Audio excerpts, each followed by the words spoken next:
आज योग के बारे में बहुत सारी बातें की जाती है, पर योग के मार्ग पर चलने का क्या तरीका है, इस पर कहीं भी कोई चर्चा नहीं होती।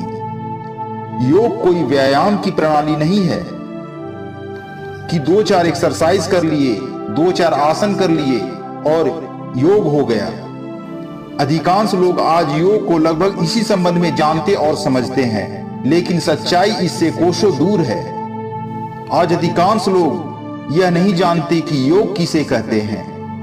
वास्तव में आज हम लोग जो योग देखते हैं वह योग नहीं बल्कि व्यायाम है। आज 2-4 एक्सरसाइज कर लेना या 2-4 आसन कर लेना यह कोई योग नहीं है।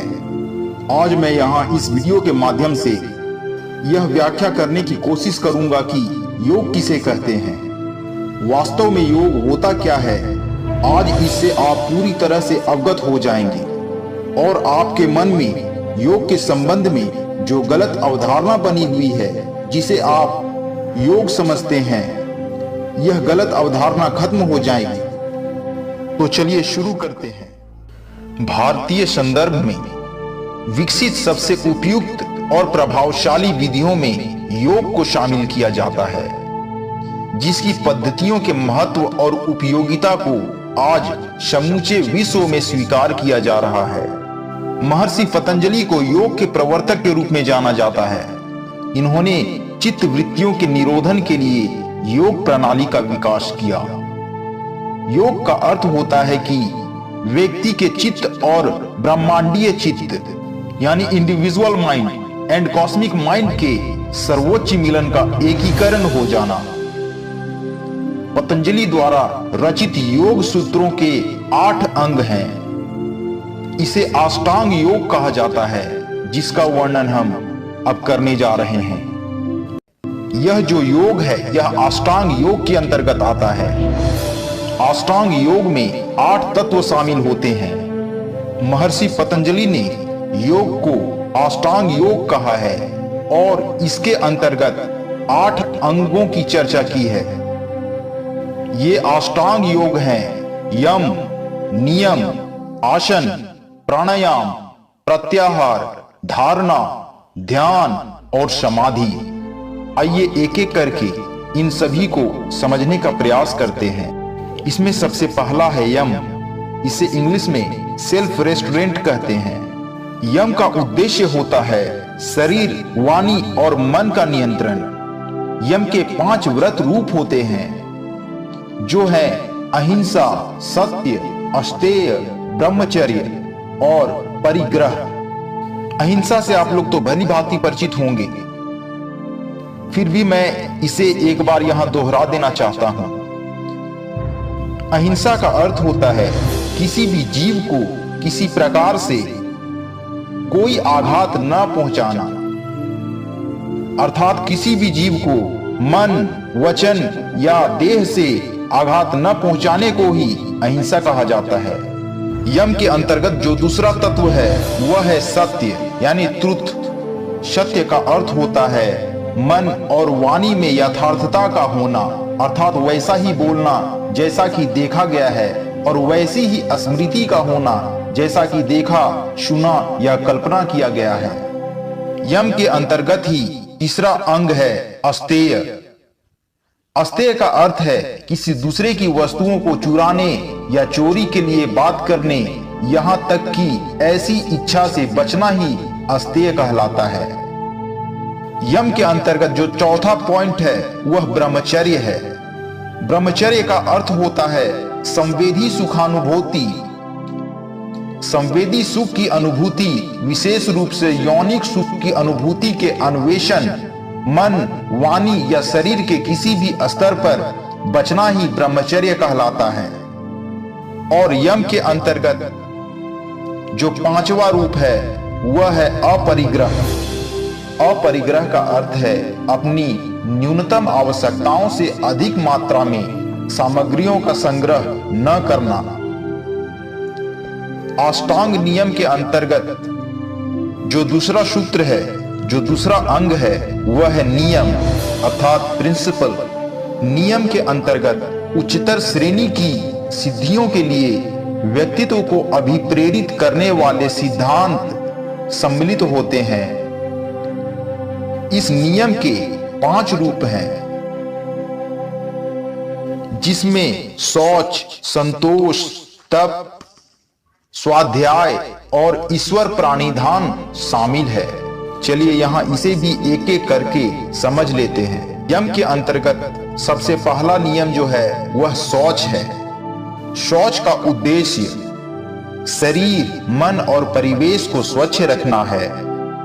मन की आंतरिक स्वच्छता या शुद्धता की प्राप्ति सहानुभूति, मैत्री, प्रसन्नता, विरक्ति इन सबों से आती है।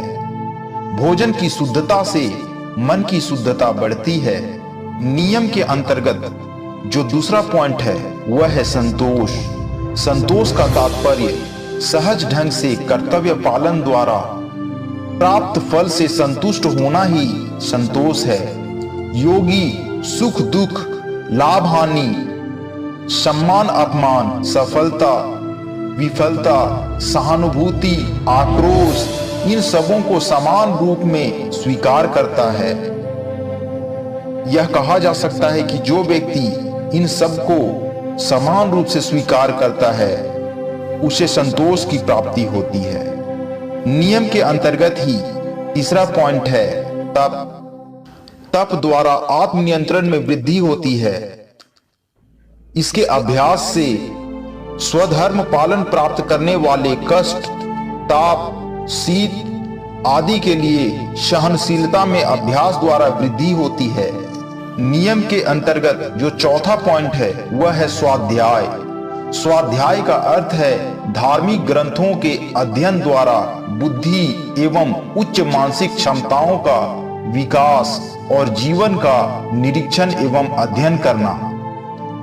और नियम के अंतर्गत जो 5वां पॉइंट है वह है ईश्वर प्राणिधान। ईश्वर प्राणिधान का अर्थ है ईश्वर को हमेशा स्मरण करना, सदैव स्मरण करना और सब कुछ ईश्वर को समर्पित कर देना। अब अष्टांग योग के अंतर्गत जो तीसरा सूत्र है आसन यानी पोस्चर, उसकी व्याख्या मैं कर रहा हूं। आसन का अर्थ है व्यक्ति के दृढ़ता पूर्ण किंतु पूर्णतः शिथिलता के साथ यानी सुखपूर्वक विभिन्न मुद्राओं में बैठने की क्रिया। आसन का उद्देश्य मन की शांति एवं शरीर के अंगों को चुस्त दुरुस्त एवं नियंत्रित करना होता है।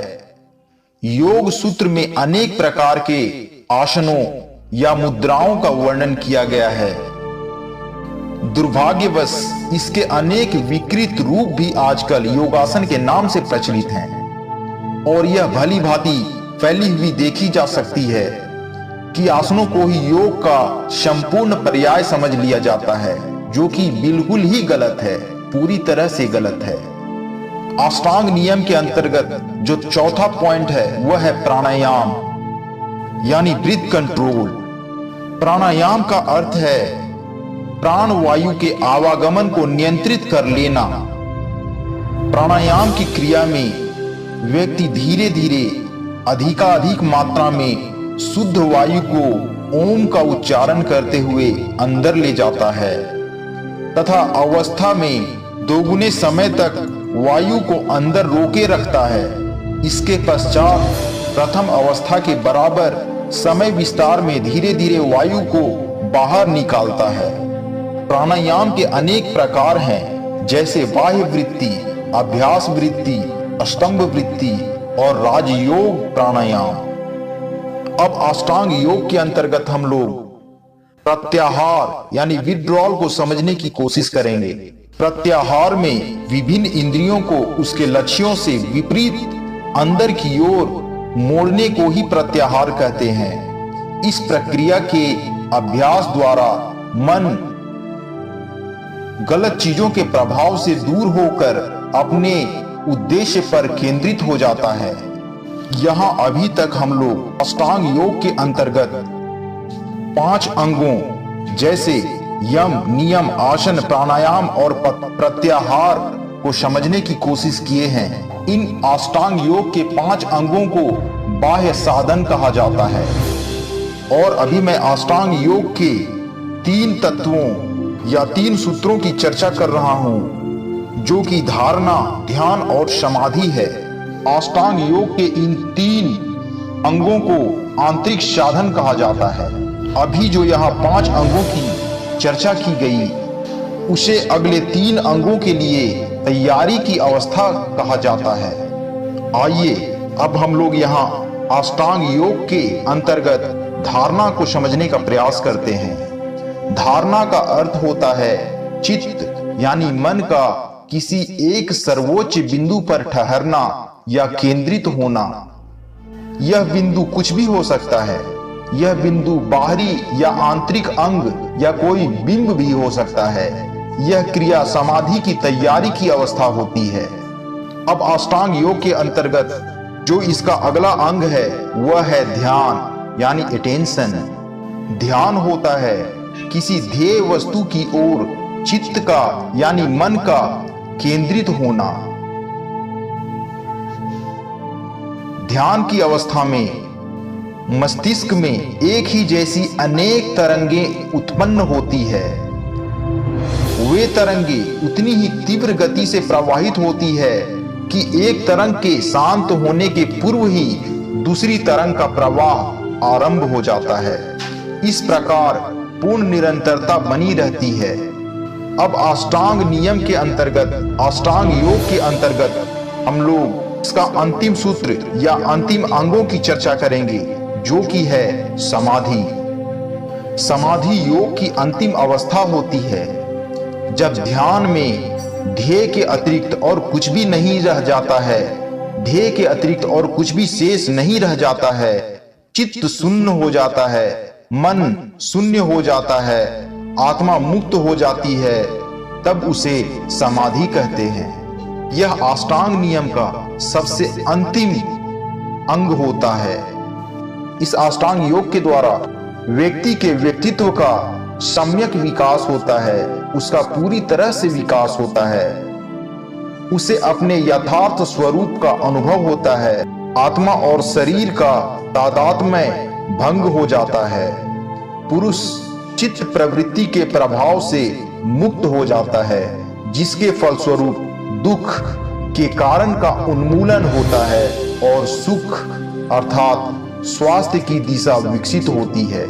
तो मित्रों, यह है संपूर्ण योग। से आज हम लोग योग समझते हैं, उससे यह कोसों दूर है। आज हमारे समाज में अनेक ऐसे बाबा हैं, अनेक ऐसे योगी हैं जो अपने आप को पूरी तरह से योगी कहते हैं, लेकिन सच्चाई इससे कोसों दूर है। वे इस योग के आड़ में अपना धंधा, अपना बिजनेस चला रहे हैं, जो कि पूरी तरह से गलत है। तो मित्रों, आज अष्टांग योग के माध्यम से हम लोगों ने यम, नियम, आसन, प्राणायाम, प्रत्याहार, धारणा, ध्यान और समाधि को समझने का प्रयत्न किए हैं। इन सबों को अपनाने वाला ही एक सच्चा योगी होता है, एक सच्चा योगी कहलाता है।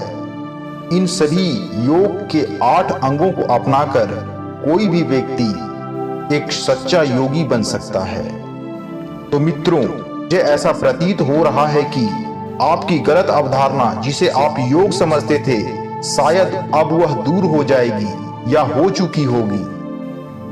तो मित्रों, अगर यह वीडियो आपको पसंद आई हो तो हमारे चैनल को सब्सक्राइब करें, साथ ही हमारे वीडियो को लाइक करें। अगर पसंद ना आए तो इसे डिसलाइक भी कर सकते हैं, और अगर पसंद आए तो लाइक और शेयर तो जरूर ही करें। साथ ही कमेंट करके हमें बताएं कि यह वीडियो आपको कैसा लगा। Thank you very much for watching this video.